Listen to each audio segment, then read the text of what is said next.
저는 정해철입니다. 심야 11시가 넘어가는 시간이었어요. 마지막 차회를 돌고 있었죠. 평소와 다름없는 하루였습니다. 아니, 그렇게 생각했었어요. 버스 안은 조용했습니다. 승객은 5명뿐이었어요. 맨 앞자리에는 검은 정장을 입은 중년 회사원이 앉아 있었죠. 넥타이를 느슨하게 풀고 창밖을 멍하니 바라보고 있었어요. 야근에 지친 표정이었습니다. 안경을 쓴 40대 중반 정도로 보였죠. 세 번째 줄에는 대학생으로 보이는 청년이 있었어요. 후드티에 청바지 차림이었죠. 이어폰을 끼고 휴대폰을 만지작거리고 있었습니다. 20대 초반의 어린 얼굴이었어요. 가끔 화면을 보며 작게 웃기도 했죠. 그 뒤쪽에는 간호사복을 입은 여성이 앉아 있었어요. 30대 초반쯤 되어 보였습니다. 아마 야간 근무를 마치고 집에 가는 모양이었어요. 피곤한 듯 눈을 감고 있었죠. 하얀 간호사복이 형광등 불빛에 눈에 띄었습니다. 제일 뒷자리에는 50대 정도의 아저씨가 혼자 앉아 계셨어요. 작업복 차림이었죠. 손에 묻은 기름때를 보니 정비소나 공장에서 일하시는 분 같았어요.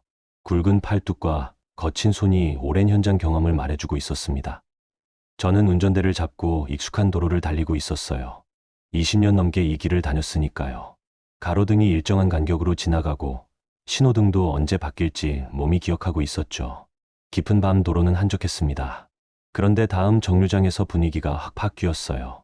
3명이 올라탔거든요. 첫 번째는 키가 크고 마른 놈이었습니다. 검은 가죽 재킷을 입고 있었죠. 두 번째는 뚱뚱하고 목소리가 큰 놈이었어요. 빨간 후드티에 운동화가 더러웠습니다.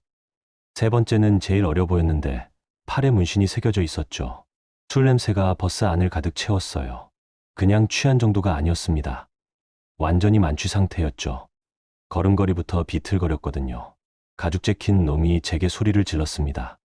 목소리가 거칠었어요. 웃음소리도 이상했죠. 낄낄거리며 웃는데 섬뜩했어요. 저는 백미러로 뒤를 살폈습니다. 회사원 아저씨가 몸을 움츠리는 게 보였어요. 대학생도 이어폰을 빼고 주변을 둘러봤죠. 간호사 여성분은 깨어나서 불안한 표정을 짓고 있었습니다. 20여 년 전 특수부대 시절의 감각이 되살아났어요. 위험을 감지하는 본능 같은 거였습니다. 그때 훈련받았던 것들이 몸에 배어 있었거든요. 적의 기운을 알아차리는 능력 말이에요. 세 사람은 뒷좌석에 앉았어요. 하지만 조용히 있지 않았죠. 큰 소리로 떠들기 시작했습니다. 욕설이 섞여 나왔어요. 저는 운전에 집중하려 했지만 신경이 쓰였습니다. 그때 차고지 사물함이 떠올랐어요. 거기 보관해둔 옛 사진 한 장이 있었죠. 특수부대 시절 동료들과 찍은 사진이었습니다. 그때 저는 달랐어요. 사람들을 구하는 일이 천직이라 믿었거든요. 하지만 지금은 버스 기사입니다. 평범한 직업이에요. 매일 같은 길을 다니고 승객들을 안전하게 목적지까지 모시는 일을 하죠. 특별할 것 없는 일상이었습니다. 승객들이 불안해하는 게 느껴졌어요. 간호사 여성분은 가방을 꽉 안고 있었습니다. 대학생은 휴대폰을 만지작거렸어요. 회사원 아저씨는 창밖을 보는 척하며 상황을 지켜보고 있었죠. 작업복 아저씨는 팔짱을 끼고 건달들을 노려보고 있었습니다. 저는 속도를 조금 줄였어요. 혹시 모르는 상황에 대비해서였죠. 다음 정류장까지는 아직 멀었습니다. 이 사람들이 언제까지 조용히 있을지 확신할 수 없었어요. 특수부대에서 배운 첫 번째 원칙이 떠올랐습니다. 상황을 미리 파악하고 대비하라는 것이었죠. 저는 모든 감각을 곤두세웠어요. 무엇이 일어날지 모르는 상황이었거든요. 버스는 계속 달렸습니다. 하지만 뒷좌석의 소란은 점점 커져만 갔어요. 저는 마음의 준비를 했습니다. 오늘 밤은 평범하지 않을 것 같다는 예감이 들었거든요. 그리고 제 예감은 틀리지 않았어요. 제 예감은 틀리지 않았습니다. 건달들이 본색을 드러내기 시작했어요. 처음엔 서로끼리만 떠들더니 이제 다른 승객들에게 관심을 보이기 시작했죠.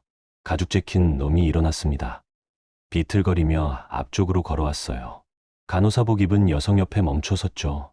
여성분은 밤늦게 근무를 마치고 피곤해 보였는데 갑자기 긴장한 표정이 됐어요. 저는 백미러로 상황을 지켜봤습니다. 심장이 빨리 뛰기 시작했어요. 간호사 여성분이 몸을 움츠리는 게 보였거든요. 가죽 재킨 놈이 술기운에 취해 그녀에게 말을 걸기 시작했습니다. 목소리에 술기운이 가득했어요. 여성분은 가방을 더 꽉 안으며 고개를 돌렸습니다.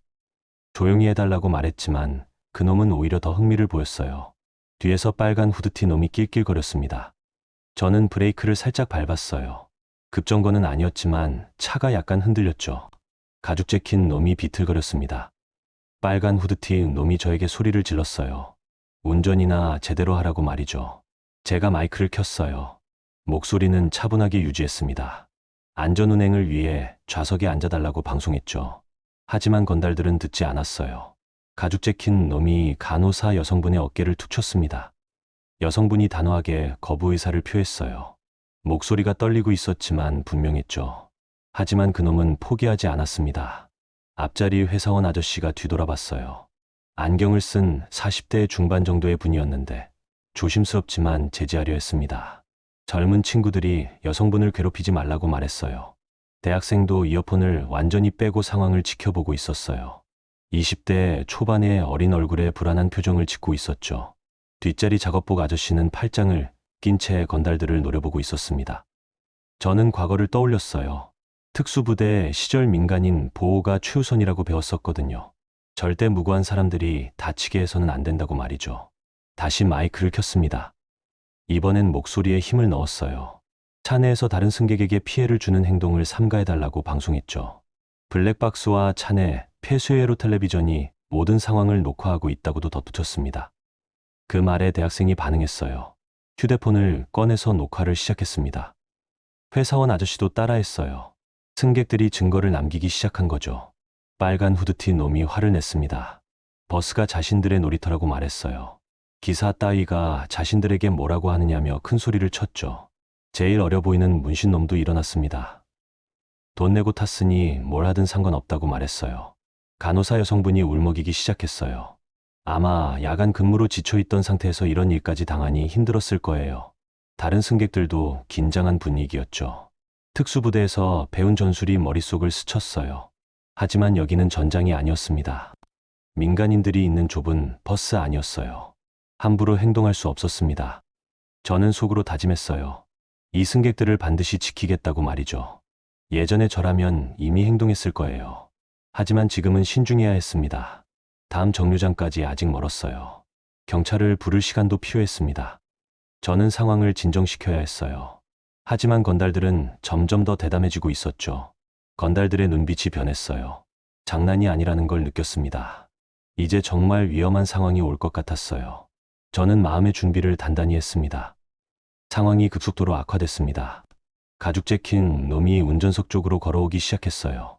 저는 백미러로 그의 움직임을 주시했죠. 그놈의 눈이 충혈되어 있었고 입가에 침이 말라붙어 있었어요. 그가 제 바로 뒤에 섰습니다. 술 냄새와 함께 땀 냄새도 심했어요. 버스를 세우라고 명령했죠. 목소리가 거칠었습니다. 저는 운전을 계속했어요. 정류장이 아닌 곳에서는 정차할 수 없다고 말했습니다. 목소리가 떨리지 않도록 노력했어요. 하지만 그놈은 포기하지 않았습니다.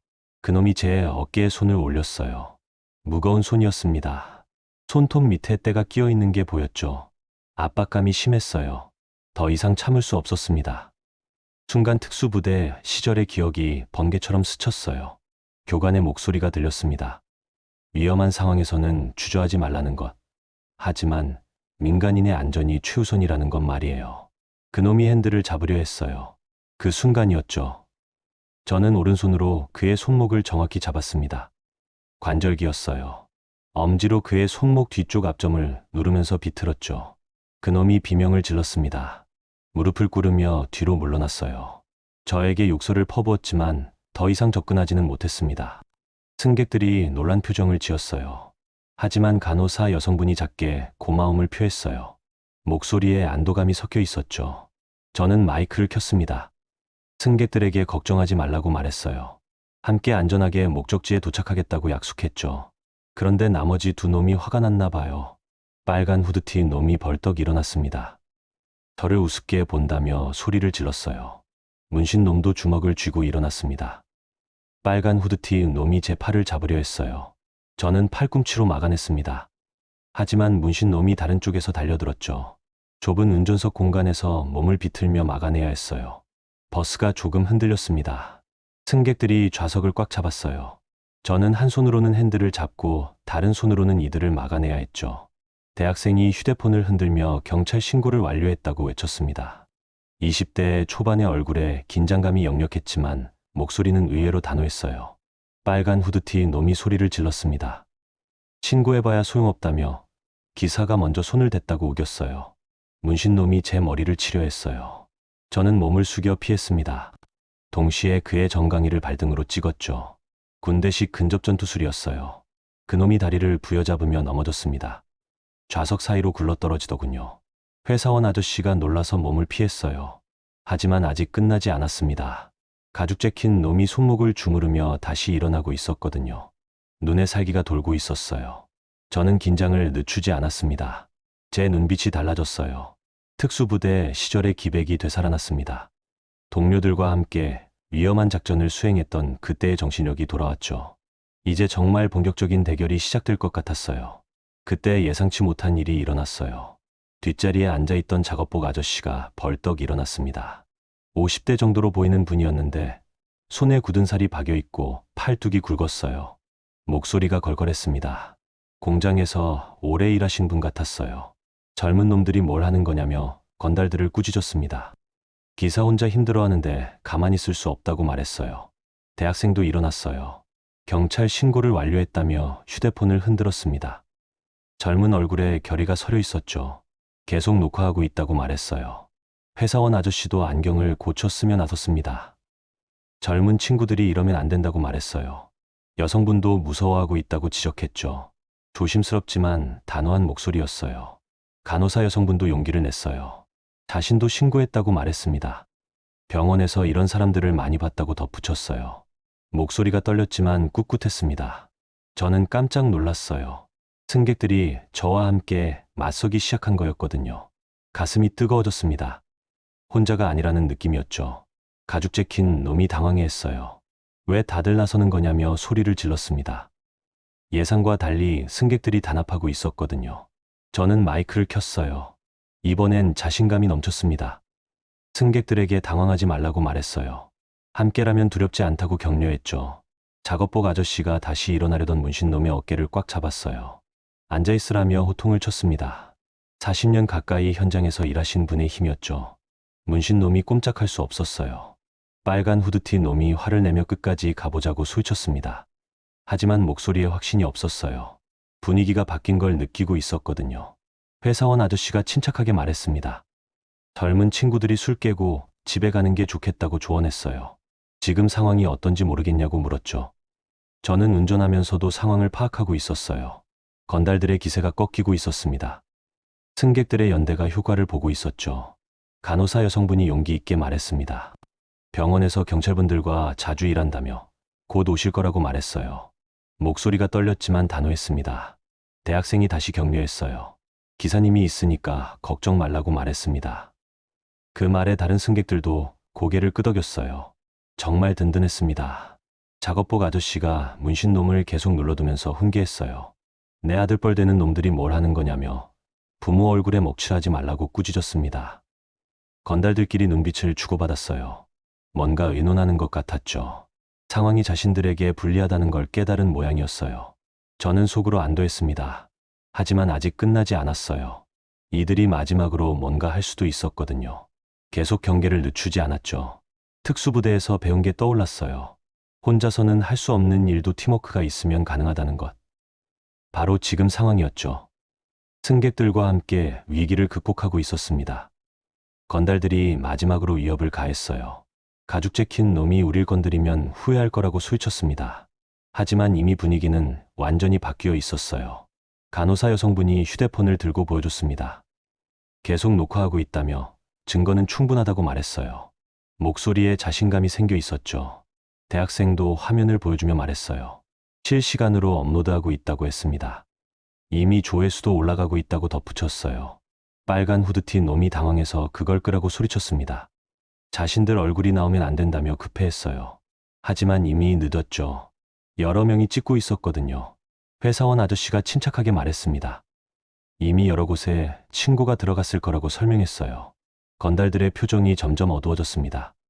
문신 놈이 작업복 아저씨의 손을 뿌리치려 했지만 소용없었어요. 대학생이 감탄하며 아저씨 힘이 정말 세다고 말했습니다. 작업복 아저씨가 웃으며 대답했어요. 40년 넘게 현장에서 일했으니 이런 애들 다루는 건 일도 아니라고 말했죠. 저는 마이크를 켰습니다. 승객들에게 정말 고맙다고 말했어요. 여러분 덕분에 위기를 넘겼다고 감사 인사를 했죠. 가죽 재킨 놈이 떨리는 목소리로 그냥 내리자고 말했습니다. 동료들에게 말하는 거였어요. 이미 기세가 완전히 꺾여 있었죠. 하지만 간호사 여성분이 말했습니다. 경찰이 곧 올 테니까 여기서 기다리라고 했어요. 도망가면 더 큰일 난다고 경고했죠.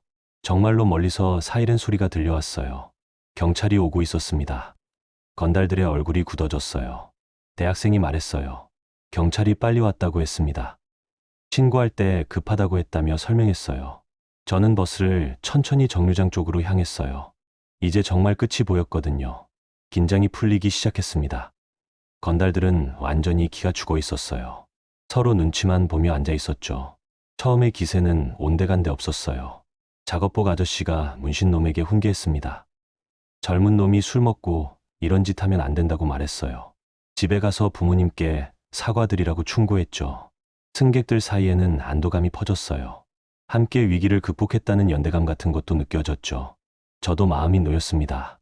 혼자였다면 이렇게 매끄럽게 해결되지 않았을 거예요. 경찰이 현장에 도착했어요. 파트롤카 한 대가 왔죠. 경찰관 2명이 버스에 올라왔습니다. 신고 접수했다며 상황을 파악하기 시작했어요. 건달 3명은 이미 완전히 기가 죽은 상태였어요. 저항할 기력도 없어 보였죠. 순순히 연행됐습니다. 경찰관들이 상황을 빠르게 정리했어요. 승객들이 간단한 증언을 해줬어요. 촬영한 영상도 증거로 제출했죠. 경찰관이 저에게 말했습니다. 침착하게 잘 대처했다고 칭찬해줬어요. 저는 고개를 숙였어요. 승객들이 도와주셔서 가능한 일이었다고 말했습니다. 정말 그랬거든요. 작업복 아저씨가 제 어깨를 두드렸어요. 기사님이 멋있었다고 말했습니다. 굵은 목소리에 진심이 담겨 있었어요. 요즘 이런 분이 드물다고 덧붙였죠. 대학생도 엄지손가락을 들어 보였어요. 진짜 영화 같았다고 말했습니다. 나중에 친구들한테 자랑하겠다고 웃으며 말했어요. 간호사 여성분이 조심스럽게 다가왔어요. 정말 고마웠다고 말했습니다. 무서웠는데 기사님이 계셔서 다행이었다고 감사 인사를 했죠. 회사원 아저씨는 명함을 건네며 말했습니다. 혹시 나중에 도움이 필요하면 연락하라고 했어요. 진심 어린 표정이었습니다. 며칠이 지났어요. 버스 회사에서 저를 불렀습니다. 칭찬과 함께 작은 포상금을 주셨죠. 대단한 건 아니었지만 인정받는다는 느낌이 좋았어요. 하지만 저에게는 더 깊은 의미가 있었어요.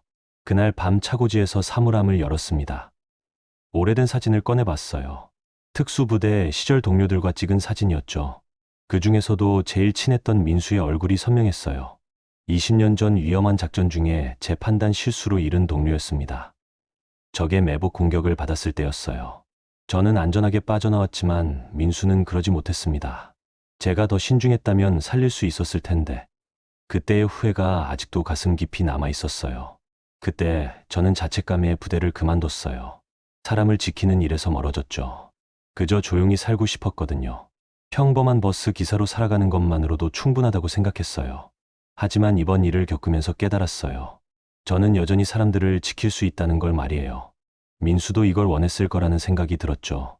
제가 다시 누군가를 지켜내는 모습을 보고 싶어 했을 거라고 믿었어요. 사진을 보며 혼자 중얼거렸어요. 민수에게 이제 알겠다고 말했습니다.